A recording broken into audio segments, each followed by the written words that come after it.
Welcome back. So in this video, I'm just going to show you a little bit about the Code of Federal Regulations. I do not have access to it in print, so all I can do is explain a little bit about it to you and show you a few pictures that I had access to online.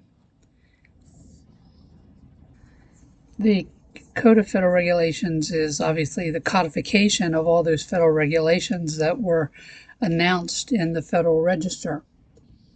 The set is republished in its entirety every year, and so they're published in less expensive paperback format, as you can see an example of here. And every year they use a new color for the spine and the one side of the cover. It's published on a rolling basis throughout the year. So, for example, they may get stuck in the middle of volume 49 and have to leave a few volumes of the old set, but they go ahead and continue publishing the new set. I'll show you a picture that's an example of that. I remember at the University of Tennessee, they were shelved on the bookcases on the walls of this one large room, and we called it the Rainbow Room because you would walk in and it would just be this real rainbow of color around the room. I was going to guess and say there are about 100 volumes in a set, but I Googled it and found out there's about 200 volumes in one set. This is what the cover of one volume looks like. It's from Title 49, which covers transportation. There's more than one volume that covers transportation. This particular volume covers parts 300 to 309, and it was revised as of October 1st, 2024. This picture gives you a closer view of what they look like as shelved. This is also Title 49. It's a different color because it's a different year. You can see on the spine that it provides much of the same information that was on the cover. It's Title 49, which is transportation. And on the spine, it shows you which parts are included in each volume. It also tells you on the bottom the year is 2010. It does not tell you when it was updated like it did on the cover. Now, this picture is just to show you what a set looks like when it's on the shelf. And the main reason I want to show you is because of what's on that top shelf on the right. If you remember, I told you that the new CFRs are published on a rolling basis, and that sometimes they might be a little behind schedule when publishing one. If the new year is the pink set and the old year is the blue set, the old year, the blue ones are being replaced by the pink ones as they come out. Up on the top shelf on the right, you can see that everything was going okay, and then all of a sudden there are 4 blue volumes, and that's because they're, for some reason, just behind schedule on those 4 volumes. And then another pink one shows up, and then there's a bunch of blues, and then there's another pink one. So this agency is a little behind schedule on getting the new volumes published for some reason. Now, the reason this is important to you if you're doing this in print is because you need to take notice of the years. So if you're using one of the blue volumes, you know it's at least a year out of date because the other volumes have already been replaced by a pink volume. So you would need to remember to update using the Federal Register. If you have a particular section or sections that you're interested in, then you can go to the Federal Register and look at the list of sections affected and see if there have been any changes in the year since that volume was published.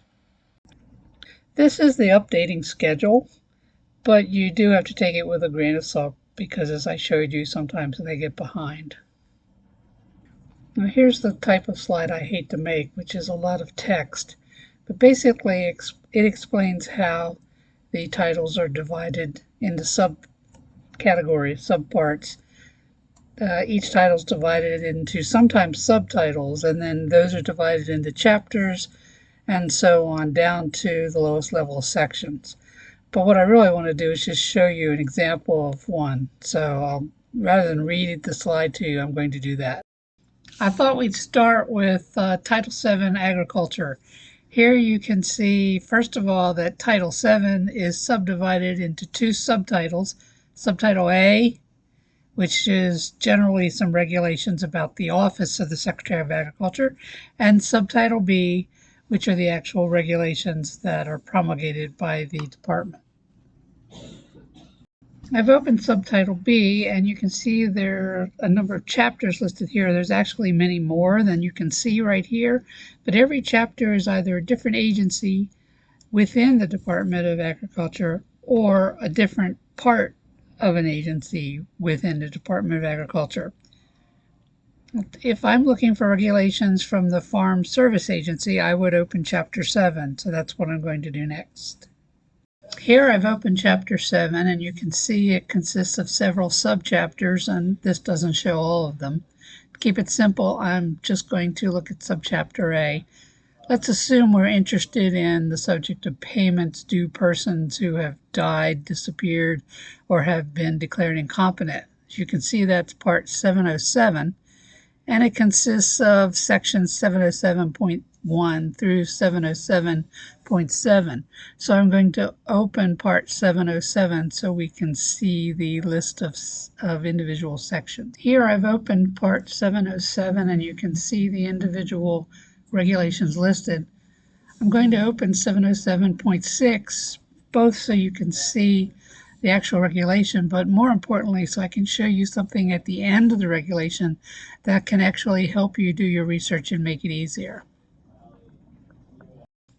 Here's section 707.6. You can see the text of the regulation, but what I really want you to see here is at the bottom, where you can see what's essentially the history of the regulation.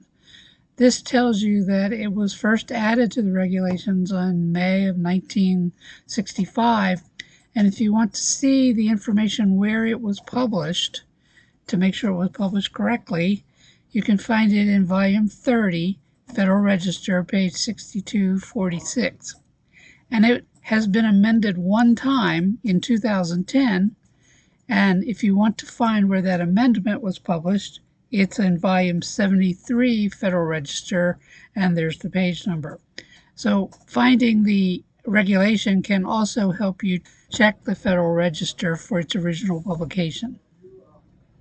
And finally, here's that slide you've seen so many times before about the approaches to searching. Obviously, if you can find a site that refers you to a title number and a section number of the CFR, you would use that to find it. Or you could use the table of contents approach, which I just demonstrated to you a few moments ago. Or you could use the index. Unfortunately, I don't have access to the index in print, so I can't show you that. But the index works like any other index that you've learned how to use. And finally, and inapplicable here is the online word search, which of course you can't do in print.